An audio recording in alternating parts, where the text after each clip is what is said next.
in the lead, the 78th United Nations General Assembly kicked off last week at the headquarters in New York. Global leaders have met for the proceedings this week, where issues of global financial reform, UN security cluster, and the plight of peace and security at war-stricken countries, as well as bridging the gap between developed and developing countries. African leaders took a very clear stance in reiterating the UN's recognition of their countries as not only equals. South African President Cyril Ramaphosa reiterated calls for the lifting of sanctions against Zimbabwe, saying they negatively impact the lives of the citizens in the country as well as its neighbouring country. To help us make some sense of some of the key issues at the Assembly, as well as other related matters, with international relations expert Dr. Kingsley Makhubela. Very good morning to you. Thank you so much for your time. Perhaps let's start right at the beginning and talk a little bit about the significance of this Assembly and, the focus being on Africa and why the robust and engaging discussions are important. Good morning, Paul. The advantage this time around, it appears African countries have coordinated their contribution at the General Assembly debate. If you see, the focus is around addressing the injustice of the past, the colonial injustice, looking into developmental issues, ranging from communication and so on. They try to steer away out of issues that are literally creating controversies. I think they've had a very good input this time around, and I hope they keep that up. But however, there are outstanding issues that I think they should have addressed, specific issues with respect to access to vaccines. Even though President Hage Geingob spoke about the need to develop some vaccines within the continent, but I don't think there's been a lot of emphasis in terms of the behavior of the multilateral, of the multinational companies having really ripped off African countries, particularly South Africa, given the recent development. This kind of issues, they impede meeting the SDGs. There was a good debate around the SDGs a few days before the debate in the General Assembly, very pointed discussions on the targets and what is impeding achieving targets. I think there's been a very good contribution this time around. Yeah. I mean, it's important, quite significant as you speak about the vaccine issue. Of course, we saw the dire impact of not being able to access these vaccines on time looking at what developed countries had during COVID-19. I suppose it speaks to the importance of raising such concerns on such a platform. Absolutely. I think what the African countries also should do is to set up very good early warning mechanisms for this kind of diseases, because we are likely to live with them, as the World Organization is saying, that the new diseases will keep on emerging. But being able to predict them and act decisively, have access to the productions of vaccines, because during the COVID, we were actually at the mercy of developing countries. They were all even hoarding some of those vaccines. And I think this time around, what President Hage Geingob raised was really fundamental. Do countries of the world, the North, have any conscience to try to address some of these issues that our countries are raising? I doubt if they're going to do it, but I think it was a very good start. But there's a certain level of responsibility that our leaders should take, particularly with respect to food security. That was part of the debate at the General Assembly. Issues of resolving conflicts within the continent. They should take some responsibility and come up with predictable strategies to intervene and help. I think they need to set up a much better diplomatic networks to try to intervene and resolve this thing. To posture like the West African countries have done, that we're giving ultimatum to Niger. If they don't, we'll intervene militarily. I think it's not going to resolve these issues. We need to look at the root causes of some of the coups and come up with the strategies to intervene and resolve these problems. What was your take on President Cyril Ramaphosa's call, speaking about lifting the sanctions against Zimbabwe and really going to explain the ripple effect as that is still in place? Devon, I think that's one thing that it's an own goal. Yeah. Because given the recent development in Zimbabwe, the SADC mission came up with a serious indictment about the elections in Zimbabwe. This is the SADC mission, informing the world about how the elections went in Zimbabwe. And then you get South Africa saying that these elections were free, held under conditions of free, and it doesn't really inspire confidence. It doesn't send a clear message, because the SADC mission is mandated by all SADC countries. Only 2 countries, actually, so far, 3 countries, have come up to endorse this process. The rest of the SADC countries are a bit ambivalent about what's going on, and that's what creates a problem, and that's the own goal that we're scoring.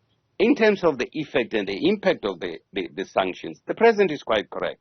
But is the world going to listen to this? Unlikely to listen to us. And we become irrelevant in terms of the voice that we try to articulate.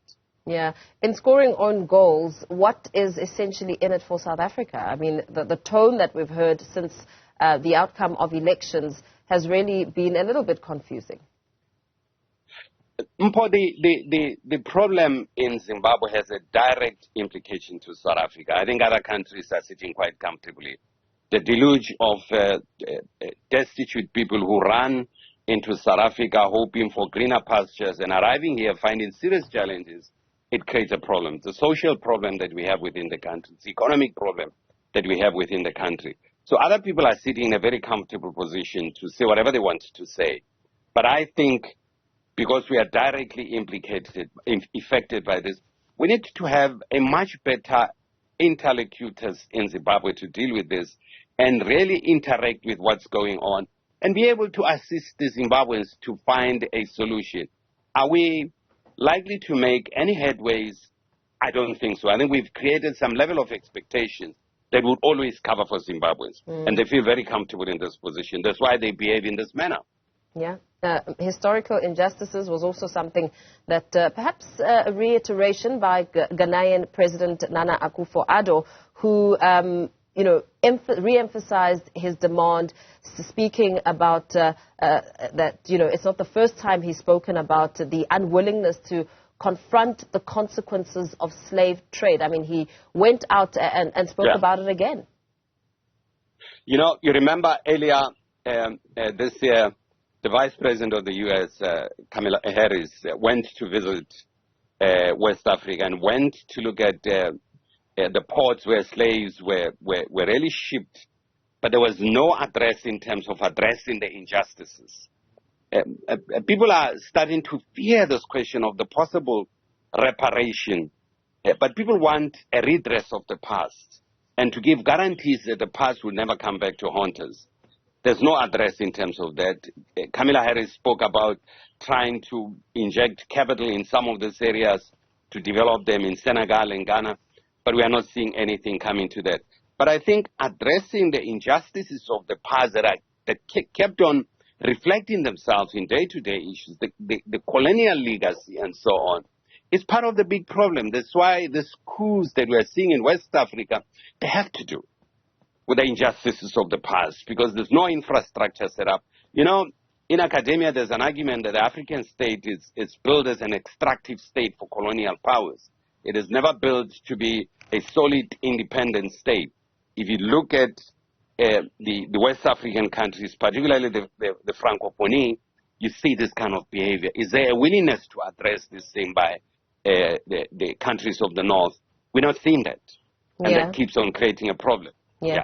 Absolutely, because the emphasis, I mean, you've spoken to perhaps the different kinds of reparations, but the one that President Nana was speaking about and really emphasizing is one of compensation, adding that while no money can essentially make up for the horrors of slave trade, it will make the point that millions of productive Africans were put to work without compensation, and that compensation today would make a big difference if used correctly and, of course, if there's a strategy behind it.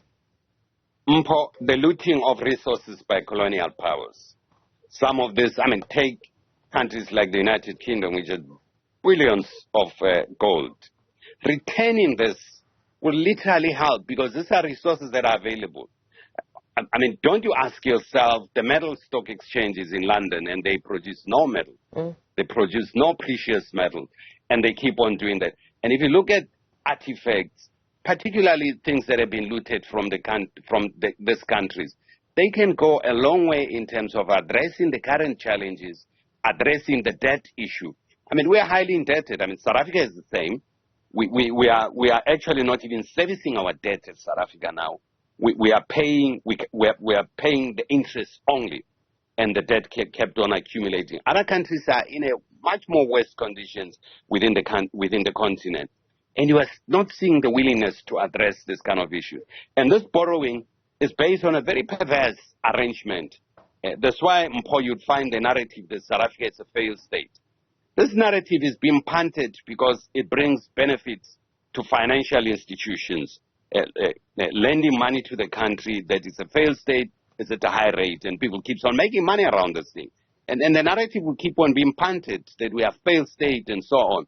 But it's a general problem that you find within the continent to try to project us as countries that lack systems and processes, even though we may have weaknesses, but lacking them and really not helping to build the capacity of these institutions, it perpetuates this problem. One of the weaknesses there perhaps could speak to another topic that was under sharp focus, really high-level meetings on health, speaking about tuberculosis, speaking a little bit about universal health coverage.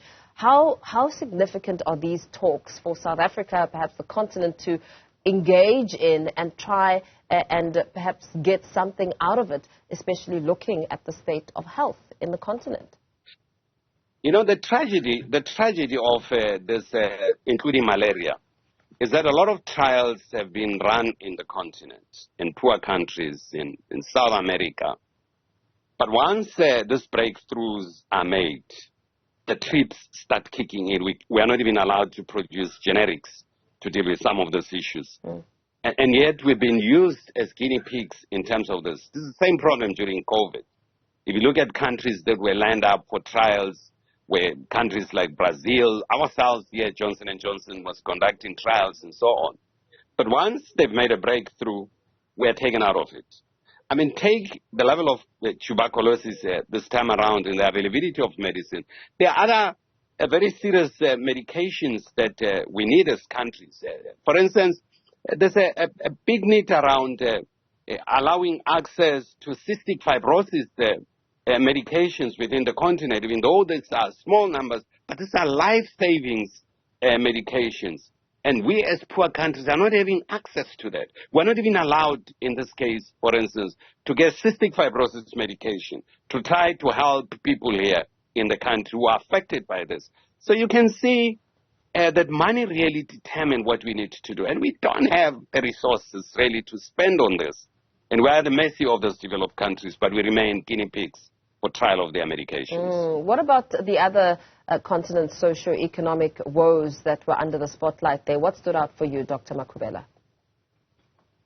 Mpho, I think what we really need to do is to manage our appetite for borrowing around the continent, because the global economy is in serious crisis. The global debt is just shocking. $300 trillion in terms of global debt, and the world economy is only $100 trillion. And the borrowing by developed partners is huge, and ODA is not flowing to some of the poorest countries that really dependent on ODA. Is to temper our appetite for borrowing and manage the resources prudently, manage our own infrastructure, and really have some level of control in terms of the mineral resources that we take out, aiding beneficiation for the development of the continent and creating jobs that hopefully would take people out of the dire poverty. The food security, that's within our hand. We have a lot of arable land here. Really to depend on grains from Russia and Ukraine, it's something that we really have to manage ourselves. It's in our hand, and it requires leadership within the continent. And unfortunately, we're not seeing the strategic leadership that understand what needs to do to address this matter. Yeah, absolutely. Thank you so much for weighing in on this discussion. International relations expert Dr. Kingsley Makhubela speaking to us there about the 78th UN General Assembly, with Africa under the spotlight there, with the focus being there